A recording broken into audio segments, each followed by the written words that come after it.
Hi, and this is the Physics High podcast. A quick quiz. Do you A, want to be inspired by science communicators? B, want to learn all about science education? C, want guidance on your scientific journey? Well, how about D, all of the above?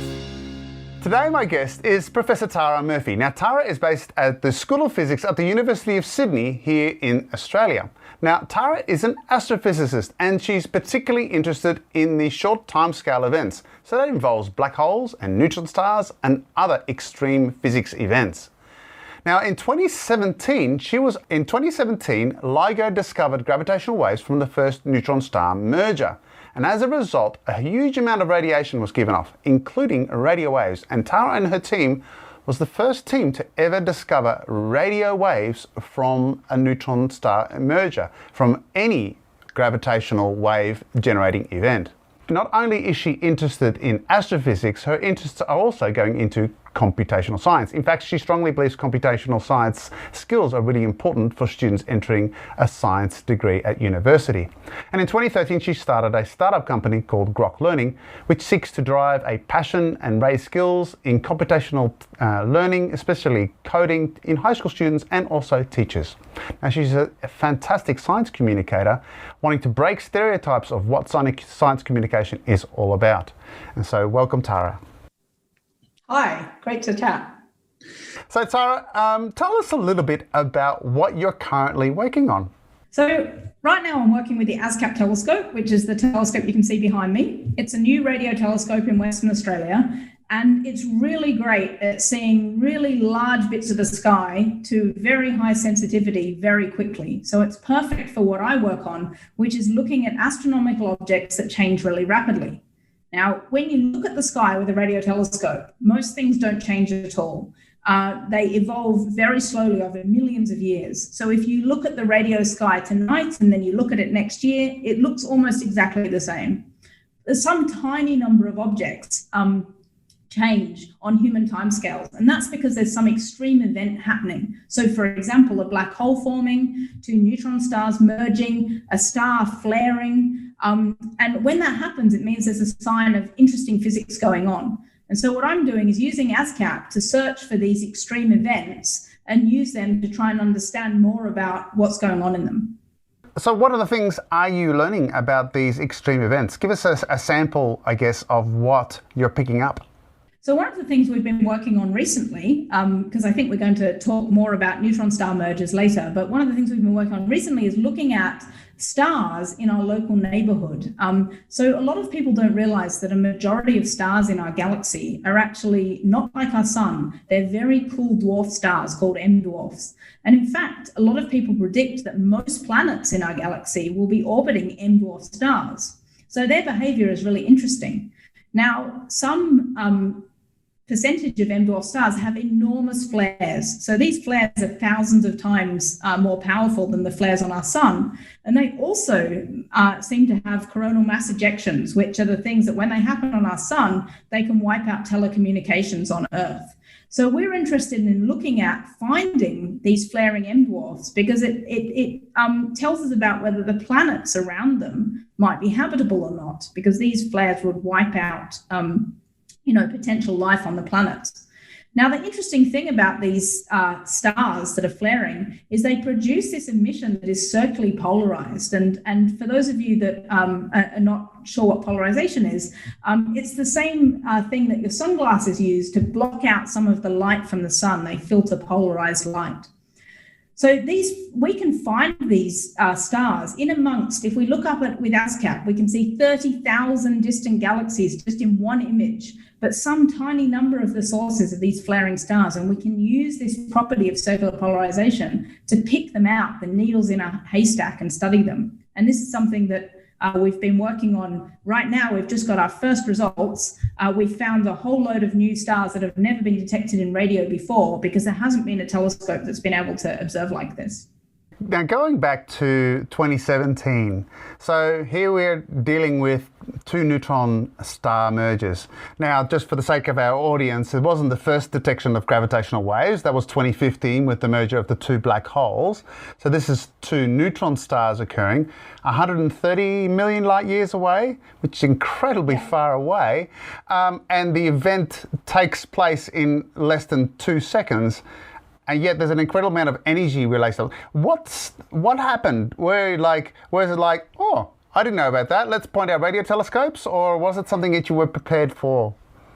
Yeah, I think it was actually both of those things at the same time. So often in science, it seems that a new discovery is made very quickly and sometimes quite randomly. It literally happens overnight, and that was the case with this. But we had actually been preparing for several years. So our team had been working on what type of observations you need to conduct, how we would do them, how we would respond if there was an event. And LIGO had built up a network of astronomers around the world, over 1,000 people with 100 telescopes, all ready to receive an alert about a neutron star merger. So we don't expect theoretically to detect electromagnetic radiation from black hole mergers. So while we had done some follow-up of black hole mergers, we were all really waiting for a signal from LIGO that would say there was a neutron star involved. So that moment actually happened for me. I was at a conference in the US, and we were sitting in a room listening to people actually talk about radio transients. So it was very relevant to this. And when this alert came through from LIGO, so, many of us in the room had signed up for these alerts to get them, people immediately started messaging each other, kind of, not really listening to the speaker anymore. And when that speaker finished, about 15 people got up and walked out of the room so that they could discuss this in the corridor. So it was super important. Everyone was trying to deploy their telescopes straight away. Obviously, their telescopes were located all over the world. And for us, the main telescope we were going to use, the Australia Telescope Compact Array, was located in Australia, where it was still the middle of the night. So we knew that this source was going to rise. The neutron star merger would become visible to our telescope sometime in the early morning. I can't exactly remember the time, but I think it was 9 or 10 a.m. And so to telescope time is very valuable. It doesn't just get given out randomly. You usually have to apply through an allocation process and write a proposal about why you need the telescope to do that science. And so in this case, when an event happens unexpectedly, you kind of need to ask for an override of the existing projects. And so we knew we were going to have to contact the director of the telescope and ask for this time. But obviously, at the time we were having the discussion, it was sort of 4 a.m. And one of my colleagues was pacing up and down saying, can you call them now? Can you call them now? Every 5 minutes, can you call them now? And I was saying, I'm not going to call the director at 4 a.m. The telescope, we know the source doesn't rise until 10, so let's just wait a little bit. So 6 a.m. on the dot, I think, we rang the director, said, this incredible thing has happened. We need to get our telescope, onto this straight away. And at the same time, we messaged my postdoc and PhD students and said, get up, you need to get to CSIRO, get ready for observing. And so in a way, it was both of the things you said. It was instant, very rapid reaction to an event that we didn't know was going to happen. But at the same time, we wouldn't have been able to respond like that if we hadn't been preparing for years, getting all the both the technical skills, the observing skills, and also all the collaboration and politics in place that would allow us to, ring the director at 6 a.m. and say, let us start observing. So, yeah. Now, my understanding is there's a delay. So the radio waves you receive was like 15 days after the actual event. Yes. But that's because of the interaction of the radio waves with the surrounding space, really. And as a result, you're getting a lot of data from that surrounding space and of the actual event. What did you learn? What information did you glean from that over the 3 years that you've had the chance to analyze that data? So just to talk about your first point, which is the reason the radio waves come later, because that is something that actually a lot of people find really confusing, because radio waves travel at the speed of light, so do gravitational waves, so do gamma rays. In fact, one of the huge discoveries of this event, GW 170817, was the fact that the gamma rays arrived within 1.7 seconds of the gravitational waves we were able to show, not our team, but the wider, collaboration of LIGO was able to show that gravitational waves did in fact travel at the speed of light to a factor of 1 in 10 to the 15. And so that was the result that was, reported in the media as Einstein was right, because that was one of the remaining predictions of general relativity, that gravitational waves would travel at the speed of light. So then, because that happened very quickly, the gamma rays were detected 2 seconds later. A lot of people get confused. Why was the radio emission detected 15 days later? Do radio waves travel slower? But that's not the case. They're also traveling at the speed of light. But the thing that's interesting about this explosion is it's a long evolving thing over days. So first, there's the moment when the black hole forms, and that's where the gamma rays are emitted. But then the radio waves actually come from the ejector material and the explosion expanding out into the space around the neutron stars and causing a shock as it interacts with the medium, the space around it. And so when you have that shock, you then get radio emission from the electrons that are accelerated in that shock front. And so what you see is a completely different part of the explosion. So what did we learn from this whole thing? Every different wavelength we observed, 170817, gives us different information about what happened. So the gamma rays, they tell us about the gravitational waves traveling at the speed of light. But then astronomers also observed this in optical and infrared light. And that showed us that the merger caused what's called a kilonova. And by measuring the abundance of different elements in that kilonova explosion, people were able to work out that neutron star mergers also produce these heavy elements that we see on Earth, such as gold and platinum. So neutron star mergers are one of the places they occur. The radio emission, which comes again from a completely different part of the process to the optical, infrared, gamma radiation, gives us a different part of the story. And what the radio emission tells us is the energy of the event, and it can tell us about the angle of the jet of radiation that's coming out. And another really interesting thing that came from the radio observations is a new way of measuring the Hubble constant, H0, which is the expansion of the universe.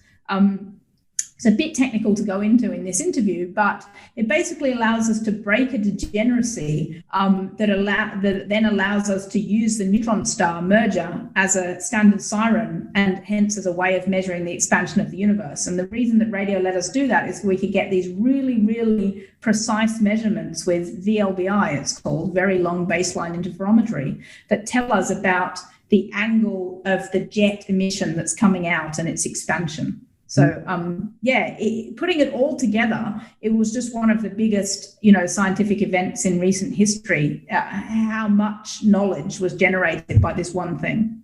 Just to clarify for those who are listening, you didn't do all this discover yourself, of course. This is thousands of scientists now writing papers on this. So this one 2-second event produced not only all these heavy elements, but all of these thousands of papers that came as a result of that. And amazing for one event. Right. I mean, look, it's probably the biggest thing that me and my team will be involved in our scientific careers. And yes, I do want to emphasize that we played a tiny, part in it. There were thousands of people around the world, and we contributed one unique, important, small part of this whole discovery. But I think everyone on my team, we knew that this was something big, and that, normally the science that you do every day, it's really interesting to scientists, but it is quite incremental. You publish a lot of papers that maybe not that many people will read. And in this case, we all felt we sort of touched something really big, like we were part of a huge discovery, and it was super exciting for everyone on the team. Also quite stressful because they were working round the clock under a lot of pressure, a lot of competition, and a lot of pressure to get things right, and I mean, as you would know, as scientists, that's one of the things we really, really obsess over, is we don't want to say things that might be wrong, publish things that might be wrong, get any data analysis wrong. And so we had a team of young scientists here in Sydney, postdoctoral scientists and PhD students who were trying to work faster than they'd ever worked on anything, but also with me saying, you have to be really, really, really sure you're right, which, as you know, it's hard to work both fast and super carefully at the same time. So just one last little question before we move on. You were credited, your team credited for the first discovery of the radio waves, and yet you said the scientists were rushing forward to all their telescopes to train their eye on this event. Was it a bit of a fluke that you became the first team, or was there something that led to that? Yeah, that's actually really interesting. So of all those telescopes, I think there were about 100 telescopes deployed to try and find electromagnetic radiation.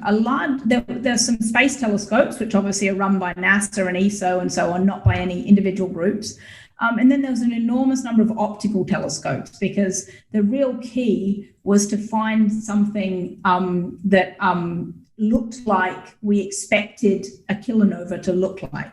With radio, we had two possible ways of searching. We could either look for a radio emission that wasn't associated with any other wavelength event, and that's what we started doing. We just started doing an untargeted search.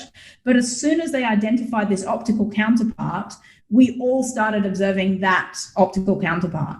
Now, there are many radio telescopes in the world, and actually the radio community is extremely friendly. The worldwide radio community, in generally, great collaborators. We work with people in India and China and the Netherlands and the US and South Africa and Australia and Canada, and we all work together a lot. There's a lot of collaboration. But in this case, the two telescopes that were most sensitive, once you know where something is, once you know where the object is, the two telescopes that were the most sensitive were the VLA in New Mexico in America and the compact array in Narrabri in New South Wales. And so we were working with our American colleagues, and they actually got a marginal detection, with the VLA. The VLA is more sensitive than the compact array. And because we were collaborating, they sent it to us and said, we think we might have something. What do you think? And so we were observing as well with the compact array and reprocessing our data. When we combined the VLA data and the compact array data together, we could get an even better, sensitivity observation. And we could also confirm if both telescopes in two different places and two different data processing, pipelines are seeing the same thing, then you become a lot more confident that, what you detected was real. So it was actually the very first detection was actually our American friends. And then we observed the same thing the next day. And we also got this marginal detection. And then we ended up combining forces and publishing a paper together. So it was very much both collaboration and, competition. But I think it was exciting because, it showed our Australian telescopes, they're, as good as the best in the world. And so working together with our American friends, we were able to validate each other's observations. And that's always an important part of science. Now, most of the time in science, like I said, you're kind of doing things that other people have done before to some extent. But in this case, we didn't know. So you said the first detection was, 15 days later. The thing is, that's the point. We didn't know whether the theoretical models, they predicted anything from no radio emission at all through to radio emission months later, through to, anything in between. So how often do you look? And so we were looking every few days. It's another reason why we were collaborating with our American colleagues, because it meant that we could use both telescopes, looking more often by alternating between the telescopes. And so after 2 weeks, we've been looking. Everyone else was, had all these results, and we still hadn't detected anything in radio. And then after 2 weeks, we actually did. So it was, you're working sort of in you don't know what to expect. Then that kind of reproducibility and, validation was even more important. Changing tack away from your work and more about you and how you started in science. Now, am I understanding a gift from your grandparents had a key role to play in getting you to science? You want to tell us a little bit about that? Yeah, so it's kind of funny. It was an indirect gift. So I had, both my parents were very supportive of, education and science and so on. But I came from a family where no one, had been to university. There wasn't any people with a scientific background.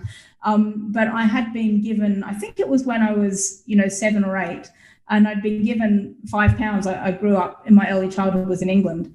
And I'd been given £5 from my grandparents, and my mum had taken me to the bookshop and, said, you can pick whatever you want. And I had spotted this astronomy encyclopedia on the top shelf. And I just was straight away, it was this bright red book. It was very appealing. It had pictures of the planets on, and I think a rocket on the front. And I was straight away like, I want that, that's it. And she was sort of like, are you sure that's what you want? That's the only thing you'll be able to get with this birthday money or whatever. I was like, definitely, that is what I want. So I got that, and I just used to read it sort of, back to back constantly. It was one of those ones that just covers everything from, space exploration to distant galaxies. And, probably now, 30 years later, most of it's wrong, actually. The way there's so many things that have changed in our understanding of our solar system and, galaxies and the Big Bang and so on since then. But, it really fascinated me as a child. And I think that I've definitely had that interest all along. But I also want to counter that story, because I do love the story. It definitely got me involved. But I was also interested in lots of other things. So it's just one of the things I like to clarify, because I don't want people to think that to become an astronomer, you need to have been just obsessed with this one passion for your whole life. I was certainly interested in that, but I also really loved animals and, literature and history and all kinds of other stuff too. But astronomy has definitely always been there as a thread. Jane Austen was a thread there too, wasn't it? Yeah, that's right. So exactly. So when I read, for example, and I know lots of people, there's that sort of view of a classic science nerd, and there are certainly lots of people in science who are nerdy. I can guarantee I work with, corridor full of them. But there are also lots of us that are not that nerdy. And so, when I read books in my spare time, I don't actually read science fiction. I don't read popular science. I read literature, and I read Jane Austen, and I read stuff like that. And I just think it's really important, because there are lots of people that I like science fiction too. I just, it's not the only thing I like. And I think that sometimes in science that gets lost a bit, that you don't have to be mega nerdy to be a good scientist. You do have to be able to put up with nerds, though. I would say that. You have to be able to work amongst them. Yeah. You and I share a little common thing. My first real experience of working on a computer way back in 1984 was a BBC computer. And I understand that was your first computer as well. Yeah, that's right. And the computer was a transformational experience for me. So again, being in a family that was very pro education but didn't have any particular, training themselves, they were always very keen to support me. I was obviously a little bit smart as a kid, and at school I'd often finish my work early at school, and the teachers let me play on the computer. There was this cool, pretty sure it was a mud, a game where you explore by text. And you could go to the beach, and there was always a lot of seagulls screeching. I remember that about the game. I'd love to discover what it was. But when the school was upgrading their one computer, they offered to my parents, to give them that school computer. And so I had this computer at home, and it totally blew my mind. I mean, I think as, a young kid, when you're exploring stuff yourself, and I remember my mum bought this book. This is probably one of my favorite stories, but I hope it's not offensive to my mum. Sorry, mum. But I do tell it in my lectures.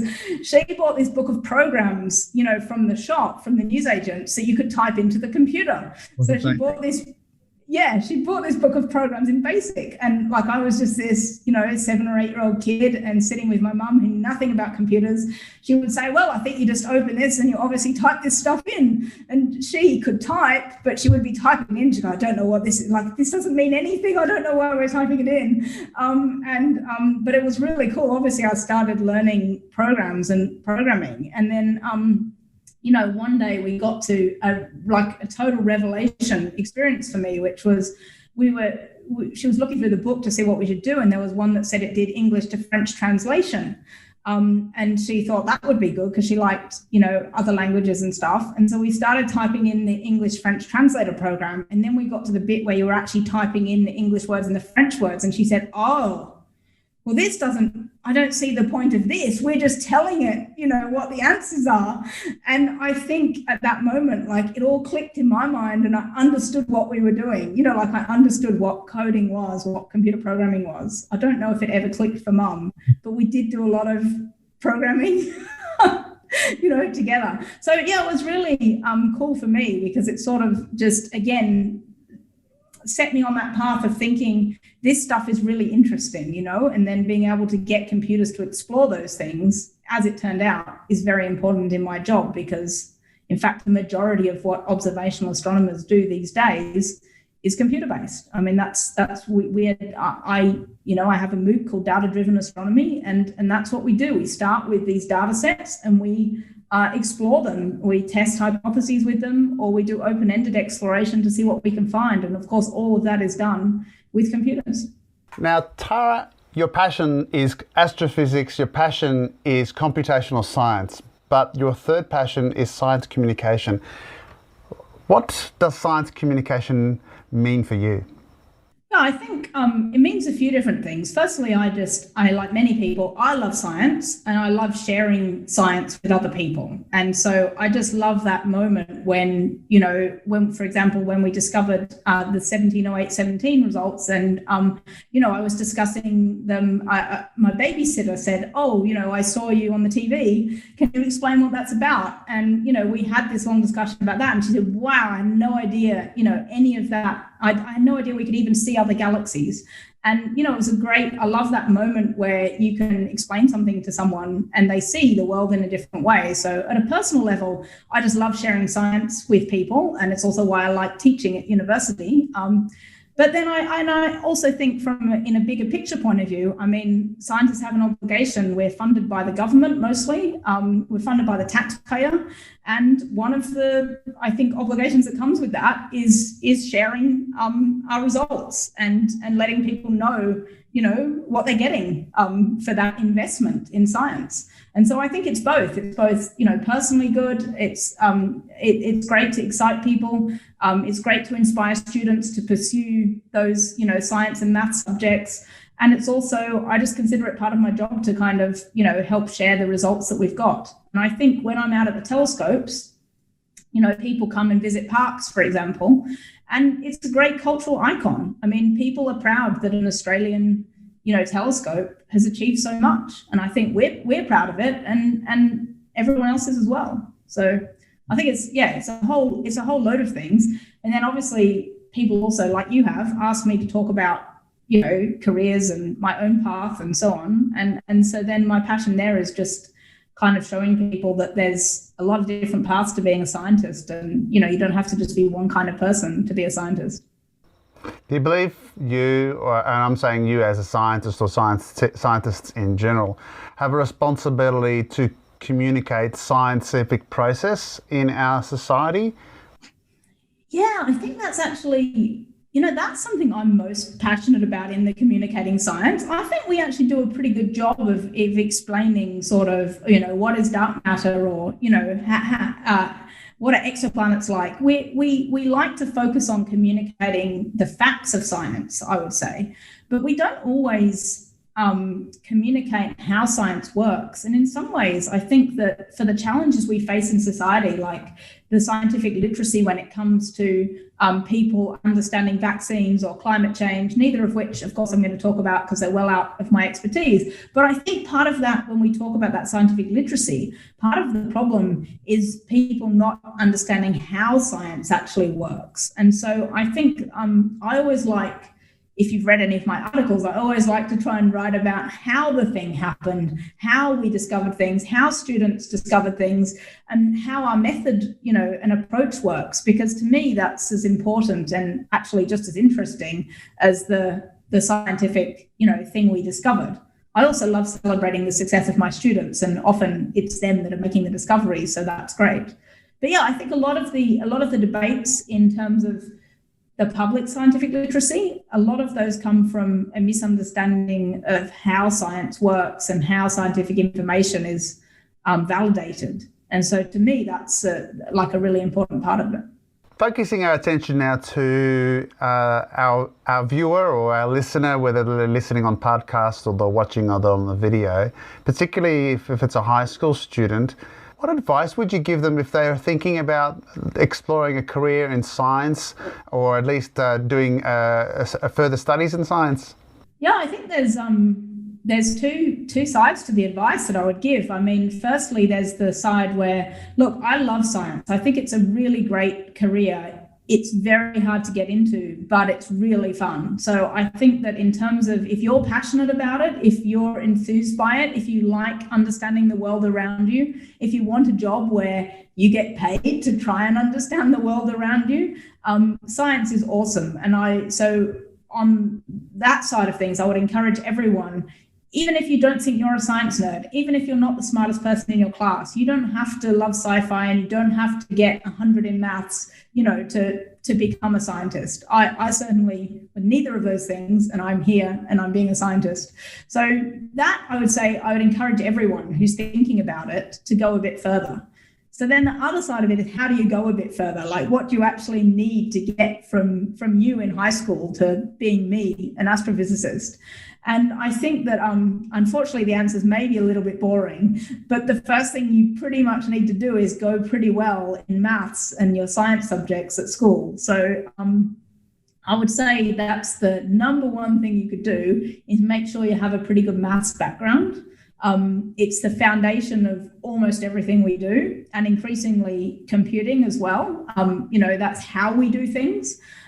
So maths and computing together essentially allow you to be a scientist, to do science. So doing biology and chemistry and physics, they are what allow you to understand the science, and then the maths and the computing are how we do science. So I think that there's the follow your dream, follow your passion.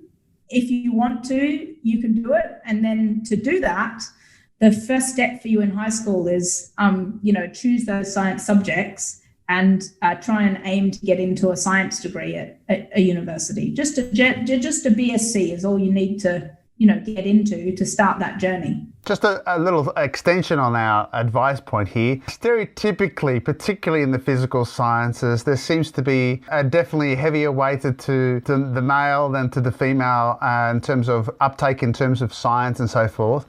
As a female scientist, what advice would you have to girls, to women who are thinking about science degrees but are concerned about the gender disparity? So look, there is a gender disparity. I mean, in physics, I think about 25% of, physicists are women. So it's clearly a male-dominated area.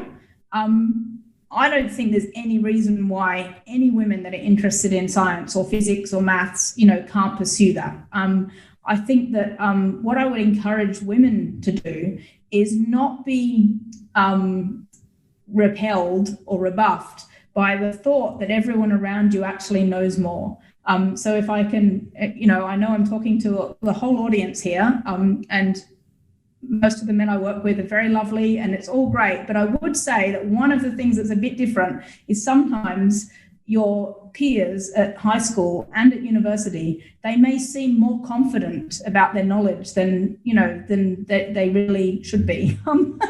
And so I would just say to women, don't be put off by the fact that there may be people that, act like they know everything about physics, but in fact, you know just as much about physics as they do. So, if you can get through high school, get to uni and make connections with, women scientists, I know that me and many of my colleagues, we're happy to talk to anyone that wants to, talk to us, and just keep that confidence going that you can do this. Because in fact, when we look at the marks, women do just as well. There's just sometimes a perception that, some of the male students know more. The main thing I would say, keep going. Yeah, keep going. Into our last question, and a much more lighthearted question. I'm going to give you an opportunity to share a little bit about what you're passionate about right at the moment. I guess in a turn of phrase that I've borrowed from Tom Gordon, whom you know, what are you nerding about at the moment? If you're in a mixed company, what would you love to talk about? What would you teach us? What would you share with us? Well, the funny thing is, I do have something that I'm really getting into at the moment, because next semester I'm introducing this new unit of study at Sydney Uni called the Apocalypse in Science and Culture. And so it's about looking at crises and current, scientific issues like climate change and so on through the lens of apocalyptic scenarios. So after telling you that I'm not really a nerd, the course is actually about movies and books, about apocalyptic and post-apocalyptic worlds. And so what we're going to do is learn about the social side, so, preppers and bunkers, but also about the things that might cause apocalyptic events. So obviously extreme climate events, nuclear, meltdowns. And then we're also going to look at what would happen if you were trying to rebuild in a post-apocalyptic world. Those kind of questions that often scientists, when we're just chatting at lunch, we do ask each other, like, do you reckon if all the textbooks and the internet were taken away, you would actually be able to build an engine yourself, or do you think you could actually grow food? Could the biologist grow food without instructions? So I think that we like talking about that kind of stuff at lunch. And so we thought, why not do a course where, we're getting the students to think about those issues. And so what I'm really passionate about at the moment is learning about these post-apocalyptic scenarios and, working out whether I really could survive. I need to work out who's going to be on my apocalypse survival team. Like, I'm basically picking people. We need to get their critical skills. Who's on your team? You don't have to name names, but who are you picking? Well, there is this guy in Western Australia who works on the telescopes, and I always say he's on my team. He's like an engineer. He's really good. I'm not going to name him, but if he sees this, he'll know who I mean, because I've told him for years he's on my team. He can operate radios. He can build radio telescopes. He can do all of that stuff from scratch. And I feel like that's the kind of stuff that we're definitely going to need. One dimension of my team needs that. But there's other questions as well. There's social and cultural questions. If the internet was gone, would any of that stuff, our current cultural context is dependent on things like YouTube. If the internet disappeared, would we have access to any of our cultural heritage? So there's really some cool questions that I think, we can ask about this. So that's what I'm nerding out about at the moment. So when you're thinking of apocalyptic, that sounds all very depressive, but is there a flip side? It's like, I'm going to have all this quiet around me that's going to... That kind of depends on what movie you watch, doesn't it? Like, it's not normally that quiet in the post-apocalyptic world. It seems to be mainly people walking around, with guns. I think... I think so far what we've seen in terms of people being interested in this course is some people are really interested in the serious side and some people are really interested in the fun sci-fi side, and we're hoping to bring all of those sides together and explore all of them. I think you can take it in a very flippant way, and then of course COVID has happened and suddenly it's not funny at all. It's very serious. So if there's one apocalyptic story, movie, TV series, what's your favourite? Mine has to be The Road. Yeah, Cormac McCarthy. I wouldn't say it's uplifting though. Well, it's meant to be uplifting at the end, I guess. It's largely not on the way. I just love the sort of depressing minimalism of it. It's really powerful. Yeah. Well, Tara, it's been a wonderful chat with you. I've learned actually a lot, particularly more about the events that had occurred 130 million years ago, and a little bit about what drives you, computers and apocalypse, which is... Thanks for the chat, it's been really fun. Yeah, it has been really fun. Thanks very much for joining us, and I hope we have an opportunity to chat on other things later. Okay, thanks. Bye, everyone. Well, I hope you enjoyed this episode. Please subscribe to get notifications of up-and-coming interviews as well as my other physics content. My name is Paul from Physics High. Till next time.